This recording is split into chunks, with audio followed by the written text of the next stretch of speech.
to Shine On with Miss Kemah. I'm Gabriella, Miss Kemah 2020, and I'm joined today by Chi Global Board Artist Anna Cantu.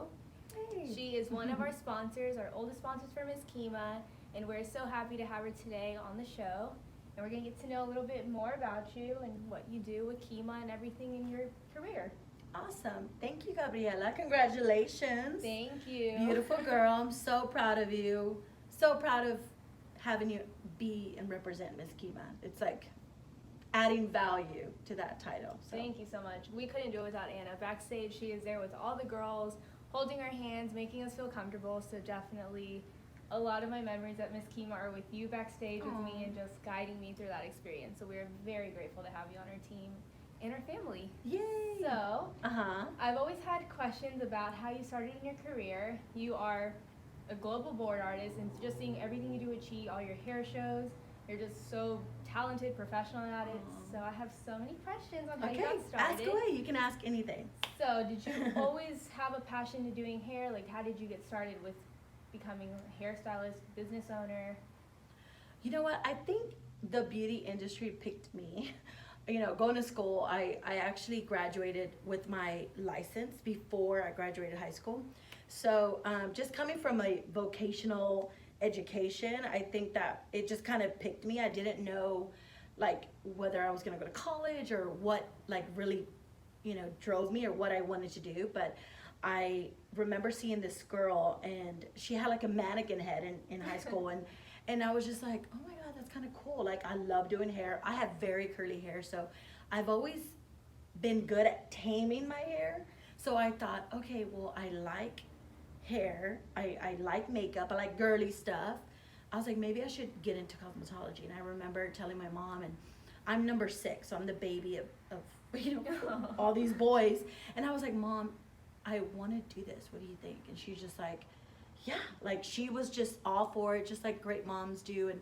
And she, you know, came up with the money for me to go to school for this. I know, it's just like that Latina story. I love that. But she came up with the money for me to go. And I remember I signed up, and I was going to graduate early, but this program is a 2-year program. So got into it.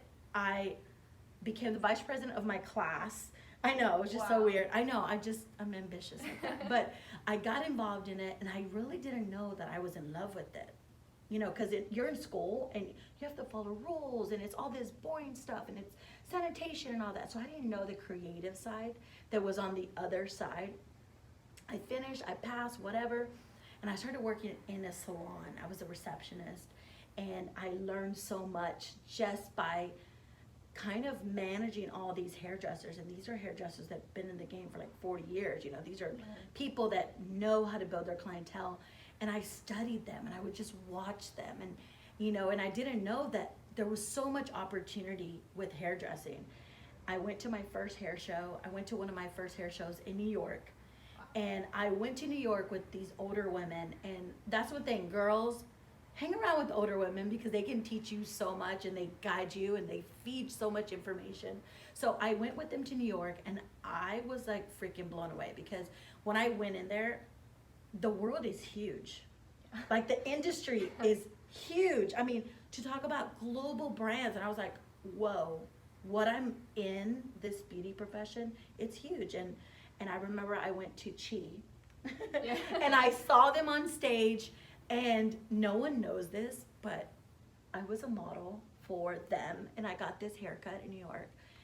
And I'm not gonna say who cut my hair, but I just remember I experienced what the models experience now. Oh my God, how cool.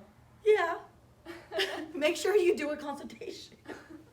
Make sure you do a consultation, because, yeah, my hair was chopped off pretty much. And I was just like, I freaked out. Whatever. It was a great experience. I'm happy I did it. I got to experience the other side of what the model does. And but I really fell in love with the industry. I fell in love with the whole performance side of it. So to make a long story short, I went to a Texas hair show, and I remember I met Farouk Shami, and he's the owner of Chi Hair Care, which is based here in Houston. And I went to him, and he's just this amazing, I say beautiful because his heart is so beautiful, but I went to him and I was like, I want to work for you. And he was just like, okay. And he gave me his card, like, out of nowhere, and I was like, well, this is way too easy. And I freaked out. I was a little baby. I was like barely gonna be 18, barely. And I was like, oh, I don't know what to do. I don't know anything about hair. So I really dedicated myself. After meeting Farouk, he inspired me to focus 2 years in building my clientele, learning everything about my passion, which is color. I love hair color. And then I did that, and I took education, and education, and education, and then I became an educator for them. Wow. So it all started from that, from education, just that passion. And I started at a very young age, where I always tell girls that look up to me, and they're like, I want to be like you one day. I always say, 1, be better, but 2, I started literally opening boxes for this company.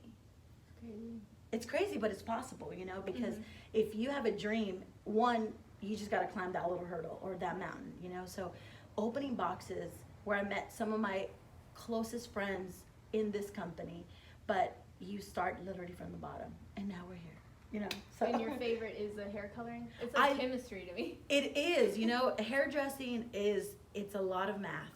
And I love math. That's a Latina, we love math. But 1, math for cutting different angles in geometry. And then you have the whole chemistry part, where the cancellation of colors, neutralizing, what is the chemical reaction when you put bleach or color on hair. So I love that whole side of it. And it's not for everyone. Like a scientist every time like I come in here, yes. putting my color together. Yes. It's a mad scientist, but I love doing that. And then seeing the results is the most beautiful thing. You know, applying is one thing, but the finished result is another thing. It just kind of gives you so much reward. And I remember one of my first clients. When I did my first client, I didn't tell her that I was new. I took her and I lied. Like, I was a liar, pretty much. Don't lie, but I pretended that I was like a veteran or something, and she's like, I want color and I want highlights, and I was like, okay. And I did her color, I did her highlights, I did cut her hair, everything, and she liked it, and I didn't tell her, you know, that I was a newbie, and she tipped me $30, which was, wow, yeah. For my first client, I was like, oh my God. But it really sparked that little like enthusiasm where, okay, I can make women feel beautiful. Uniquely too, that's like customized for every single person. Yeah. Head and hair, eye color, bone structure, texture of hair, ethnicity of hair. I mean, when you go into hairdressing, it's really like, what can I bring out of her? How can I make her feel? So it became like this thing where I want to make every woman feel beautiful. Or it became more passionate. And then the pageant stuff started later, but it became more of, I'm a professional hairdresser. I want to make women feel beautiful. And you see it in your clients. Yeah. You have clientele of all types of women, different ages, different Yes. backgrounds, ethnicity, careers.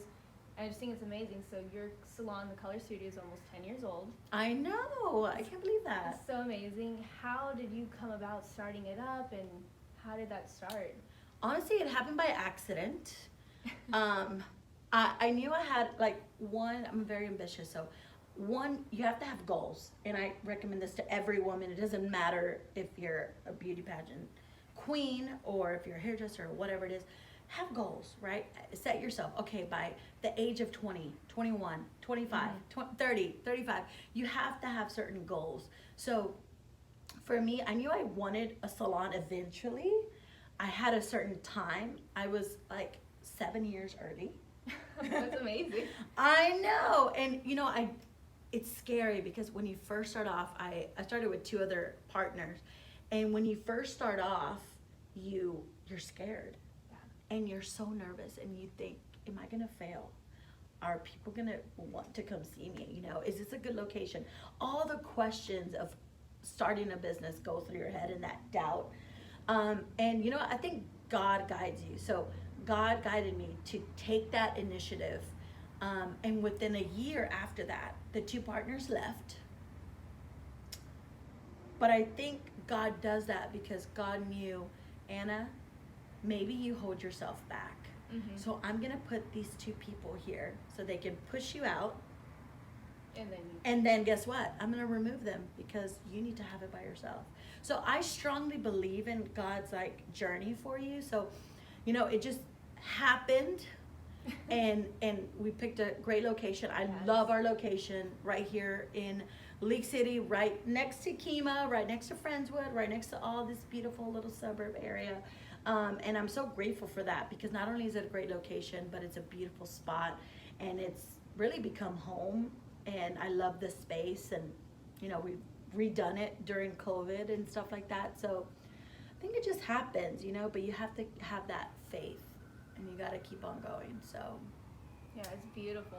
And you painted everything by yourself during COVID. I did everything, and it was so crazy because I've been wanting to do it for like 2 years, but COVID kind of made it that all these little projects can come out. Like, I started a garden, I remodeled my salon, and I did it all with my own hands, right? Because I feel like, one, is therapeutic, and it's like painting hair, but I'm painting walls, right?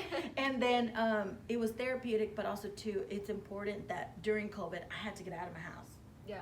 Like, I love my house, but I need to Keep do busy. something. I gotta do stuff. So, yeah, I think it turned out so cute. She has an iconic wall that's like marble that she did all by herself, and it's Yeah, beautiful. we'll so. show you that later. Yes. But yeah, that everyone loves that wall. Everyone thinks it's wall It's so paper, pretty. but it's so cute. Yeah. And of course, Miss Universe. Everybody knows you've done several Miss Universe's hair, countless. And Yeah. how did that start? Because your clientele is very woman empowered. You have all types of women, so it makes sense. And even how you said, Yeah. how you started off wanting to make people feel beautiful and like how to like bring out their best qualities. How did that journey start? Okay, so I mean, the whole women empowerment thing, I think it starts with our mothers. Yeah. Because if you have a strong mother, they're gonna teach you how to be a strong woman, therefore you can pass that along. So it's kind of like you're passing that torch to every single woman that comes into your salon, and that motivating where you can conquer the world. So doing that, I did that for several years, where I was, you know, doing education, traveling all over the world for Chi Hair Care. And they had become a sponsor of Miss Universe. And I'm gonna be honest, like, I did not know anything about pageants. I owe everything to Farouk for this chapter, right? But they became a sponsor, and I remember I did this event with Mothers Against Drunk Driving. And we did this event where we saw all these amazing women here in Houston. And I remember that I met this our PR person, and she was just like, "Oh my God, you're doing such a great job. Do you do updos?" And I go, "Yeah, like, I'm Latina, of course I do updos. We do it every weekend." So then she said, "Have you ever done Miss Universe?" And I was like, "No, what is that?" Like, I knew nothing about pageants. I always thought the worst, like, not that I thought the worst, but I thought that there were like little pageants here, like I didn't think that they did so much, you know. Yeah. I didn't know. So she was like, I want you to come do hair at Miss Universe. And I was like, okay. I just said, okay, sure. Like, I thought she was joking. Mm-hmm. Like, I didn't think she was serious. So then she goes, "No, I want you to come because you did this event and you did such a great job and you're ambitious and you're happy and energetic. I want you to come do Miss Universe." And I was like, okay. I said yes. I didn't believe it. That year, it was 2008, and it was in Vietnam. Wow. Yes. So she goes, "Hey, I got an email. You gonna go to Miss Universe?" And I'm like, "Oh my God, they're gonna cancel me. Like, there's no way." Like, I really did not. I got, you know, I had my passport. I got my visa for Vietnam. I was like, me, I'm nobody. There's no way they're gonna want me there. And they send me my flight, and I'm like, holy moly, I'm going to Vietnam. And I remember the whole flight, because it's like 17-hour flight. Wow. Yeah. I remember I could not sleep. I was so wired. I was just like, I was like a little dog, like, oh. I didn't know what to expect, but I was just like looking at the window, like, I'm flying to Asia. Like, this is so cool. I remember I did Miss Universe. You have 90 to 100 girls, 96 to 100 girls, over 100 countries. And you think, what am I gonna expect? And you see these sashes of Egypt and Canada and USA. Krista Stewart was Miss USA. 2008. That's my first Miss USA, Krista Stewart. And I remember just seeing these women, and I was like, oh my God, they're gorgeous. when you start talking about them, you start talking about their countries and what they do and what they give back to their community. And I'm like, oh my God, they're intelligent. And then you're like, oh my God, they have a good heart, they give. Oh my God, they're a part of this movement and they're part of that. So these women are not only accomplished, they're beautiful, they're intelligent, they have a good moral compass, but they are ambitious women. And I just kind of fell in love with that whole concept. And every single girl, I had to ask them, tell me about your country. What are you doing for your country? When did you win? You know, it just kind of giving them that feel that someone's with them and like they're their fan. It just kind of grew. And all these girls, all of a sudden, they're like, I want you to do my hair. I want to do my hair. And I was like, okay. And I just remember every year, like for me, it's about getting to know the girl. And I remember one thing that happened that was so crazy was we have to go to different areas. So when we're at Miss Universe, you have to go to like the bikini room, the interview room, because they're all rotating. So you go to them. So we go to them, yeah, and they're rotating. So they're the ones playing musical chairs, and their chaperones are guiding them. So you can't go anywhere without your chaperone in security because, you know, we're in another country, right? So I remember we had a green screen, and this room, all my friends from Chi had been coming back, and they're like, oh my God, you have to be quiet there. You can't talk. You have to, like, it literally, every little hair has to be in place. And everybody was just talking about how it wasn't their favorite room. So I was just like, oh my God, I don't want to go to that room. Like, I want to talk. And then I remember this woman came down and she's like, Anna, it's your turn. And I'm like, oh my God, no. And it was my first time, and I was like, okay, what am I going to do? What am I going to learn? So I get there, and the producer is kind of tough. She's a little more struck. She's great at her job. She had interviewed Angelina Jolie. She had been a journalist in war zone areas. I mean, this woman has done other great things, another powerful person behind the camera. And she was very strict. So, can't talk, can't do this, the hair has to be perfect. So after like the third, fourth girl, I kind of got the routine of what they wanted. So I started prepping the girls on the outside just to make things go faster. And I'm like, hey, don't move your hands, be careful with your hand movements, blah, blah, blah. And I made things go a little bit faster. And I helped the producer do her job a little bit easier. We flowed, we worked till 11 p.m., which is 11 a.m. our time. All my friends are at the market. They're having the blast because they're off of work early. I'm over there working like a little kitty cat. And I remember she said, oh, okay, we're going to order dinner. And I told her, yeah, I mean, she goes, what do you want? And I'm like, well, anything. It doesn't matter. I'm so used to not eating and just working through it. And she just looked at me and she goes, you're my kind of girl. And I was like, well, yeah, I work in the salon like crazy. So one, she liked that. Two, I made her job easier. So then at 11 p.m., we're shutting down all production. And she goes, Anna, are you coming tomorrow? And I'm like, I don't know. And then she goes, we would love to have you tomorrow. And I go, okay. And I'm like, okay. And I walked out like, oh my God, I don't want to come tomorrow. Not that I didn't want to go do work, but I thought, oh my God, we did like 15 girls. I didn't talk. It was so hard for me not to talk, as you can see. So then I went back. I didn't say a thing. Went back to work the next morning. They send someone else. By 12 o'clock that morning, they go, we want Anna. Oh my God. The next day, I went straight back into that room. And it was a compliment because not only, you know, did they see your potential, but you worked hard. They saw the value in you. And then not even 3-4 hours later, they requested you back. In your first year. In my first year. That's crazy. So that was a blessing. And I see those as little blessings, but it was so funny. Shout out to the producer. But yeah, it was great. And it was fun and really get to experience another country, the food, the culture.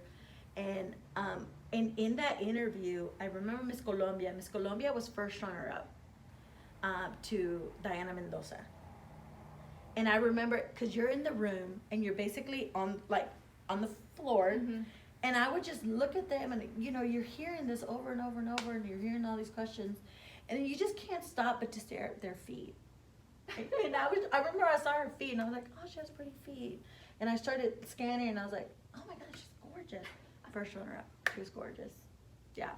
So it's just crazy little behind the scenes story. And that became such a huge part of, like, you have fandoms about it. Like, everybody knows you as, like, Miss Universe, hairstylist, like, Chi, like, it's incredible. It's a beautiful thing, you know, being able to see these girls, get to know them beforehand, because there's several girls that we get to work with beforehand, and, you know, they'll either fly into Houston, or we communicate, or I talk to their directors on their looks and how, you know, maybe we can prep some updos or whatever. But there's some iconic little updos and things that happen, hairstyles that happen that are legendary now, which I'm so grateful for. Every time I see that picture, it takes me back to certain moments, like Miss Ukraine 2014 with the beautiful bun, with the red gorgeous dress, and like little stories like that where I had to pull my teammates for help, and we did it in the dark in 3 minutes.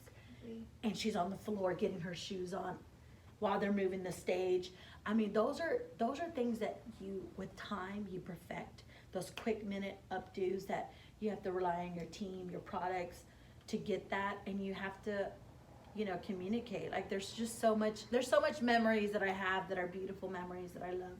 You know, Chi and Miss Universe working together and allowing people like me to be in the behind the scenes, but to be able to uplift these women. Because at the end of the day, they're away from their countries.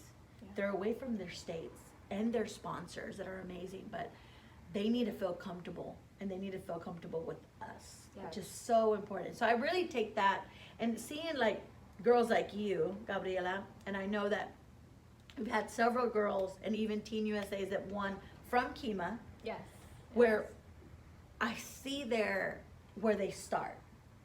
So it's kind of beautiful because it comes full circle, being able to be backstage at Miss Universe and Miss USA and Teen USA, that we see them starting from Kemah all the way to the end. The whole journey. The whole journey, the fight, the struggle, the commitment, the money, the sponsors, the hard work. So for me, I take it a little bit more, I take it more serious than maybe other people that maybe aren't in the pageant world every day. I'm in the pageant world every day. You know, so being able to sponsor 4 local, you know, small pageants that go all the way to Universe, it's, for me, it's beautiful because it comes full circle, but it's giving back to women. It's being there when the cameras aren't there. It's being there when people don't believe in them, and being able to give back to them where they feel confident that I can do this. She's been there, guided them, helped them in any way possible. It's the smallest thing that I can do to help these women achieve their goal to be Miss Universe one day. So seeing those Miss Universe women, like how accomplished they are, and just everything made you want to come back and help young girls. Like, how did you get involved with Kelly and Miss Kemah and just being a part of the family? That's such a beautiful story, because I had did Miss Universe since 2008, and I had did a commercial for Chi, included Miss Texas at the time as well. So I knew a little bit about Miss Texas, but I really didn't know the extent and how big Miss Texas is. But I got a phone call in 2013, and they're like, "Is this Anna, the girl that does Miss USA and Miss Universe?" And I'm like, "Yeah." And they're like, "We want to talk to you about possibly sponsoring Miss Kemah." And I was just like, "Okay." Like, I didn't know that Kemah went all the way, to USA. I didn't know the local pageants. So I remember she came by, stopped by, and we sat down on the couch right over there, and she was just like, "Well, Miss Kemah does this, and Miss Kemah goes on to Miss Texas, and then Miss Texas, as you know, goes to Miss USA." And I was just like, "Oh, okay, cool, that's how that works." I really did not know until 2013, honestly. So then she basically was like, "Well, as a sponsor, you would take care, maybe do their color, and maybe do their photo shoot, and whatever you can." And I was like, "Oh, I'm gonna do more than that."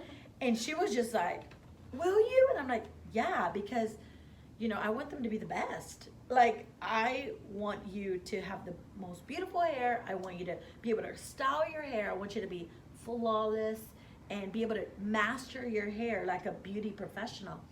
So not only did we give, free lessons, unlimited, free color year round, Yes. extensions, you know, tools, products, whatever they needed to be successful.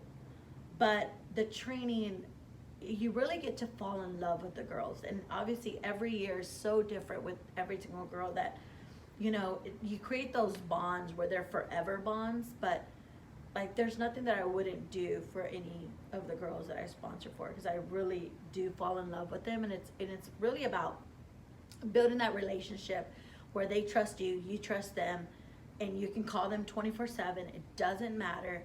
Call me if you're got a flat tire. It doesn't matter, you know, because it's about giving back, but it's being real, you know. It's becoming family. It's becoming family, and it's becoming that trust, that support, where if you need a shoulder to cry on, or if you know, maybe you doubt yourself, you have that person that can be there for you. So so it started off like that, and it was just awesome. And you really, you know,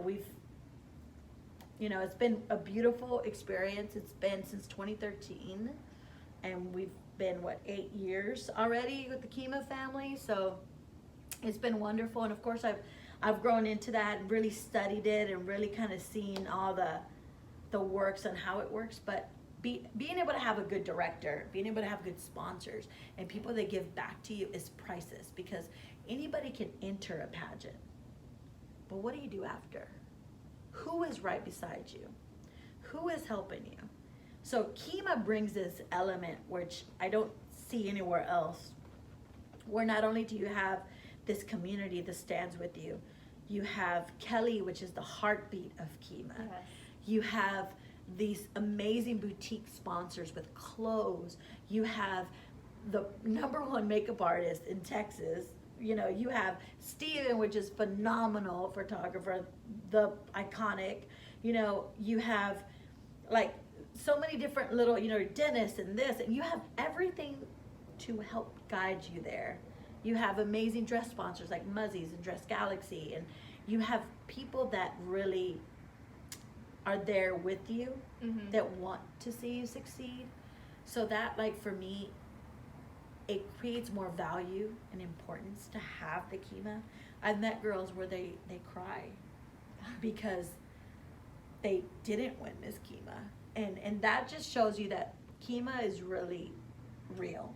Yes, that was Anybody, me. anybody, yeah. And you know what? And you're not the only one. There's several girls that have entered Kemah, didn't place, got first runner up, got this. They came back, won the thing, and there was this joy in there because Kemah doesn't play. That's one thing I love about Kemah. Kemah comes with heavy hitters. They're beautiful. It's a compact, smaller pageant, but let me tell you, they have some. Every girl that makes in that top 5 is dangerous.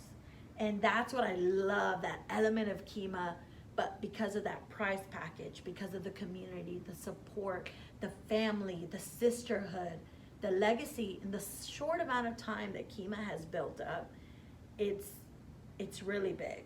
Yeah. And that's what I'm so proud of Kemah, and I'm so excited for girls to do Kemah because it's a beautiful 3-day pageant that really, really challenges girls, but it's a real experience, and it just gives you a little taste of what Texas is, Right. and it gives you a little taste of what Miss USA is, because you'll be having activities, you'll be having things that you're gonna have to do, and challenges that you have to do. So it really brings more value to Kemah, and you know, It's so fun. It's Keep- so fun. And keep you're it- there every single day. every single From day. the morning to night, you're there helping setting up, doing hair, checking up on girls, talking to everyone.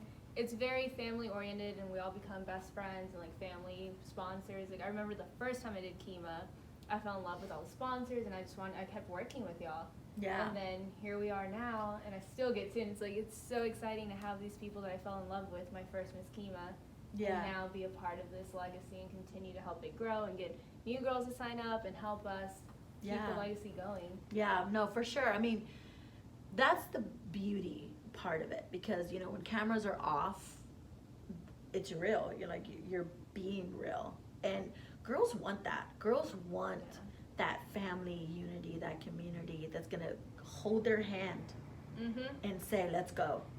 And I need you to do this. And we're going to go. And we're going to push you. And we're going to motivate you. And we're not letting go. We're going full force. Yes. We're going on. And it literally starts the next day. Actually, right after, because you had a party. Yes, we have the after party with all the sponsors and all our family and friends. Funny story though about Anna. I was backstage right before they were about to announce top 5 at Miss Kemah. And I tell Anna, I'm like, I feel sick. Like, I'm so nervous right now. I feel like I'm going to throw up. And she was like, well, let's go. Like, come on. And she held my hair and, like, I threw up and I was ready to go on stage. But it's something I'll, like, never forget. She's been like, who do I go to? I was like, Anna, Yeah. I'm sick. Like, I can't do it. And then She won. yeah. So girls, don't throw up. Yeah, no, that can't happen Well, again. and you know what? That's so funny that I know all of the girls that are doing Miss Kemah, and that's the beauty. That's the beauty behind the pageant, because you get to know everyone's personalities, and I can tell if y'all are nervous or not. So I'm looking at it and I'm like, "Are you okay? Are you okay?" And then they're like, and it's this anxiety, because if you ever done a pageant, not only are these women brave, but it's pressure. Yes. And I just remember, she goes, I feel sick. And I think there was another girl too that she was just quiet. Like, she would not talk. She was just like this. And I'm like, are you okay? You know, and I'm like, well, come on, let's go. Let's go, because time is money. We gotta go. And You have you know, Anna, and then you have like 10 girls. We all just like go to Anna because like our comfort zone at Kemah. Yeah. We all went to the restroom together. Like, I think like majority. Yeah, everybody of was there for moral support. Your rally, you had a rally behind you throwing up, but it was a small little throw up, and I think it was just nerves. Mhm. And you also didn't eat, I think. Yeah. Or, yeah, I think you just drank some juice or something like Yeah, that. I was so nervous all day. It's just so much fun, but you're so excited, and it's like I don't want to miss like anything. So I was just like, I'm staying here. I think that will always go down as one of the stories behind Kemah. And I will always remember that 100%. There's so much funny little stories that happen at Kemah, and y'all's friendships where, you know, y'all competed on a boat, where y'all are all, you know, then having lunch together. Mhm. And there's like this sisterhood. And that's one thing that I love about pageants. Every year, and as it grows, it gets sad because girls age out, and Yeah. girls, you know, they conquered their goal. They're moving on. They're passing the torch, and it's sad for me because I fall in love with them and I wish they can compete forever. But for the new generation of women that are coming through, you know, y'all are legacies. Y'all are gonna be those girls that are gonna pass that torch. So it's important that, you know, you build this friendship between women where you can respect one another, but you can also value one another, and you can learn from one another. Because when you learn from the next woman that's right next to you, then you can say, oh my God, I love that about her. I may add that to me. Mhm. And it's not trying to be like someone else, but it's taking something that you agree with that can help mold you, be the next woman that you want to be, you know, Right. that God has for you, planned for you. So I love that community, and I love that, you know, you have friends in the pageant world that, Yes. hey, y'all going to compete against, you know, in a couple of months. But Mhm. guess what? We can support one another. We can be happy for one another. And it's when that person gets crowned, or when you get crowned, that next level, they're going to be happy for you. Right. They're going to be that cheer, that woman that's going to be supporting you every step of the way. So I love that about pageants. Yeah. And I love the competitiveness. Mhm. That's fun. Love that. I think it's funny because you're an amazing performer, like at your hair shows. So it's funny seeing you in pageants. You have an eye for it, and you like have direction, like you help girls out. But then seeing you perform at your hair shows and everything, it's like you're a performer. It's great. It's a different girl. How did that get started? Was that after Miss Universe you decided to like go and do your first hair show, or how did that become? Actually, I did that before Miss Universe. Really? Yeah, because I started off in education with Cheese. So I remember just opening boxes and doing sales. And I was at a hair show working the sales Mhm. area. And I remember I saw this group that would get in late, and they were so cool. And they're, yeah, I saw them and I was like, oh, who are they? And they're like, oh, that's the creative artistic team. And I'm like, oh my God, I belong there. Like, I don't belong here. I belong over there. Like, so I think also too, having one inner confidence, but knowing where you want to be. Yeah. So even your goals, that's why, you know, being ambitious is knowing your goals and how are you going to get up to it. One, you have to try out for the creative artistic team. Yeah, so you have to put on a show for the team. And I remember I auditioned in front of 5 top people that are Wow. masters at their craft, and they're older people, legends. And I remember I had my models, and you have to drive to corporate office, like they have a stage, everything like that, and you have to perform for them. Like you have to put your music, you have to do everything, you have to do your color, haircut, whatever the heck you're gonna do, your models, everything. And I remember I was just like, I gotta do it. I mean, you have to kind of tell yourself, Mhm. kind of like a pageant. You have to tell yourself, I gotta work that stage. Same thing with this. It's like I have to be what I want to be. So what I want to be is be, you know, this superhero on stage, pretty much. And I remember I did it, and I finished, and I felt good, and I was young. And I remember I told myself, I know I made it. I told myself, in my head, I was like, I know I made it. And if I didn't make it, it was rigged. Like, no, because I was like, I went above and beyond. There's no way.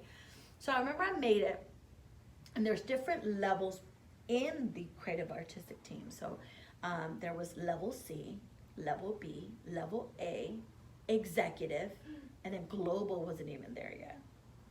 So I started at C, which is fine because I love to work. Started level C, and you do little shows. You do little areas, and they maybe send you to smaller towns, and you do shows. And I remember I assisted several people where, you know, I was taking care of their stuff, and then they're like, hey, go up there and do something. And I was like, oh, okay, I want to go do something, but I wasn't really me yet. Mhm. And I remember I did this show in Biloxi, Mississippi, and one of my good friends, Joe Anthony, he was just like, hey, go up there. And one of my other friends was there, Ozzy, and we did a show together. And he is a crazy Puerto Rican, love him. And I remember I'm, you know, crazy Latina, so we blew that little stage out of the water. And my friend Joe Anthony was like, oh my God. And Joe Anthony was one of my judges. Yeah, so my friend Joe Anthony is the best, but he was just like, y'all are awesome together. So we did another little show, and it was just like, I would just jump on. Like I was, they were like, go do it. I'm like, okay. And I would just, you know, gotta be fearless. So I just jumped in there and I did it.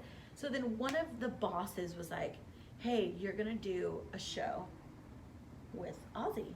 And Ozzy was already executive. I was like here. He was already over here. I'm over here. And I was like, okay. And they goes, you're gonna do San Antonio. San Antonio's kind of big. San Antonio's kind of big. Mhm. It's a huge show.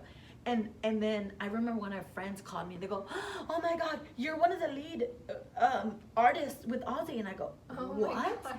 And I go, what? And then they're like, yeah, oh my God, you're on one of the top ones on the big stage. And I'm like, what?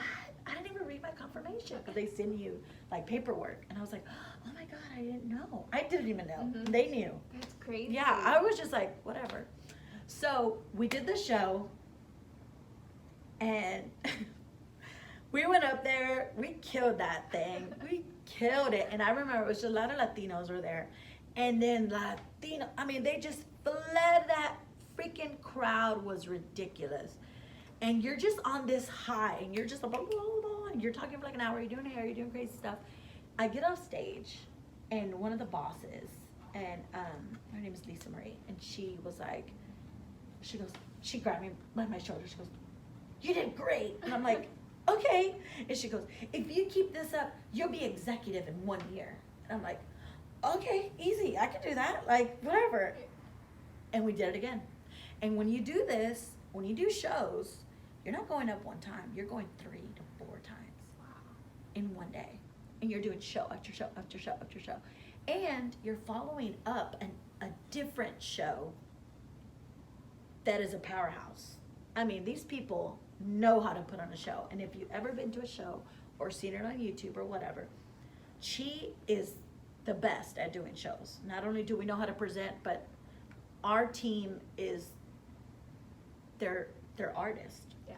And they know how to captivate, and they know how to share. They know how to read audiences. They know how to sell, talk, whatever. You know, the whole message. I'm proud of what she does. That no one can touch us there. That's 100%. So that was a great time. And then I remember that happened for like a year. The next March, my friend resigned. my partner, Mhm. resigned. And my next show was in March. I remember I was in Boston. I was doing some education in Boston, and I got a phone call, and they're like, "Your partner resigned." And You alone. yeah, well, first they wanted to put me with someone else, a girl, and I remember I had the phone call, and they're like, "We want to put you with this person," and I was like, "Well, I trust you." Da, da, da, da. We hanged up the phone, and then I thought, and I was like, literally 2 minutes, and I was like, but I don't want a partner. Like, I always wanted to be by myself Mhm. because there's no one. So I was like, when are you gonna do it? Do it now. And you just have to, that little cheerleader has to keep telling you, when are you gonna do it? Just do it already. Like, yeah. So I hanged up, called right back, and I said, listen, I want you to trust me. If I fail, put me with whoever you want. But if I succeed, I want to be by myself. That person was Lisa, and I'm grateful to her. And she was like, okay, well, you do it. See what happens. It was New York. My first show by myself was New York City. New York is a, remember, I had went, it's coming full circle now, so crazy. I had went when I was a little kid. I seen this big stages, these international people in New York. And then now I'm a headliner by myself. And I remember we had just came out with our royal treatment line. And I was like, I'm gonna have royal girls. Like, I'm gonna make it a thing, whatever. I made some tops for them out of metal and pearls. I know. That's a long time ago. But then I did that, and I remember I had girls with like avant-garde pieces because I thought, I'm a girl. Are they gonna watch me? Because the industry is like guys. Mhm. You know, women want to see guys, obviously. But I was like, do they want to see me? Do they want to see this girl? Or are they gonna be like, who is this chick? So I was like, I have to go over the top. I have to be that captivating, and my show has to have segments. Mhm. So I did that, and I remember I was the third act. So it was a team, this powerhouse guys, that was Tommy and Marco, and these guys are cutters. Like, they will cut blind. Like, they're incredible, and they cut so fast. They're amazing to like rock music. It's so cool. It's a great show. And they went on, and then it was my friend Joe Anthony and his team, his teammate, which is Rocky, and these cowboys, you know, cute boys, you know, and everyone's like loves them. And then it was me, this Latina from Texas. So then we did that, and it was my turn. And I'm going back to it because I remember the stage, I remember everything, and I was like, I had to take a deep breath, like, oh my God, I have to be another person. And it's, you know, you think about Beyonce and, you know, J-Lo and all these people, you have to tell yourself, it's a mental game where you have to say, I can do this. So I remember getting up on stage, and I remember not looking at the audience. I was just working and like not looking at anybody. And then all of a sudden I just looked, and I was like, oh my goodness. There's, I mean, a sea of people. And I'm not afraid of the stage, but it is, now you gotta talk. You know, you gotta be able to hold that audience for an hour and 15 minutes. So I remember seeing the guys in the back, and the guys, remember, they're older. They're like older.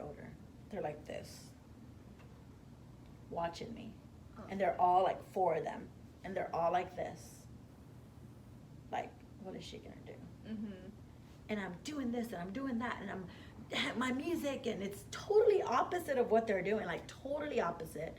Doing updos, doing this, doing color, doing blah, blah, blah, having a rotation, having different looks of girls, and just a different element. And I remember this photographer, his name is Babak, and he's a huge photographer in the hair industry. And I remember he came and he was taking pictures, and he went to Lisa, and Lisa was watching him, and he goes, who is she? And he goes, she goes, that's my new artist. Take some pictures of her.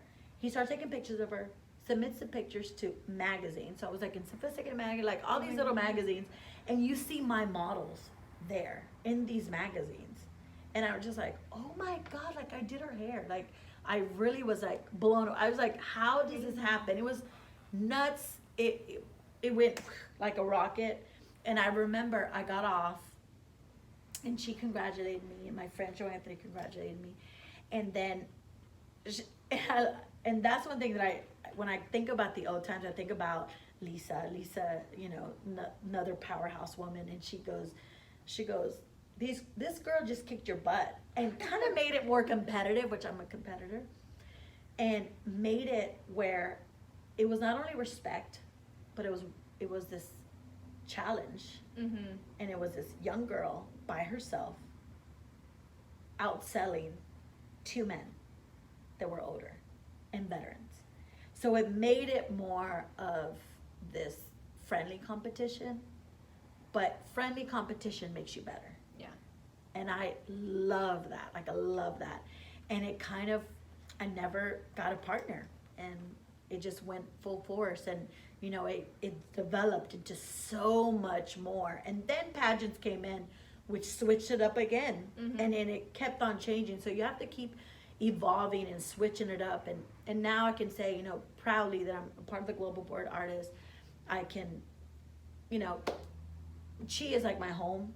Like being able to have this connection with Farouk and all the amazing people there.